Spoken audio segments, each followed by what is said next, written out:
મારા જેવા અનેક યુવાઓ, મારી પછીની પેઢીના બી અનેક યુવાઓ એના સપના સાકાર કરવા માટે ગુજરાતમાં જે પ્રકારે 2003થી વાઇબ્રન્ટ ગુજરાતની યાત્રા જે ચાલુ થઈ, એ વાઇબ્રન્ટ ગુજરાતના કારણે આજે ગુજરાતના લાખો કરોડો યુવાનોને રોજગારી બી મળી છે, અનેક લોકોના વેપારના સપના બી સાકાર થયા છે. મને આજે યાદ છે, ગિફ્ટ સિટીનું સપનું, ગિફ્ટ સિટીનું વિઝન જ્યારે પ્રધાનમંત્રીશ્રીએ દુનિયા સમક્ષ મૂક્યું, ત્યારે અનેક સો કોલ્ડ ઇન્ટેલિજન્ટ લોકો દ્વારા ગિફ્ટ સિટીને સપનું ગણાવવામાં આવ્યું.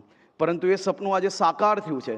ફિનટેકની દુનિયામાં દુનિયાનું સૌથી સારા સિટી તરીકે આપણું ગિફ્ટ સિટી ઓળખાય છે. એ જ પ્રકારે ધોલેરા આજે એક સ્માર્ટ સિટી તરીકે ડેવલપ થયું છે.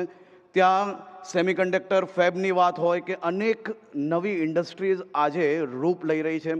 સાણંદની વાત હોય, બેચરાજીની વાત હોય, આ તમામ સેક્ટર્સની અંદર ખૂબ મોટા મેન્યુફેક્ચરિંગ પ્લાન્ટ આવવાના કારણે એક મોટી ઇકોસિસ્ટમ ઊભી થઈ અને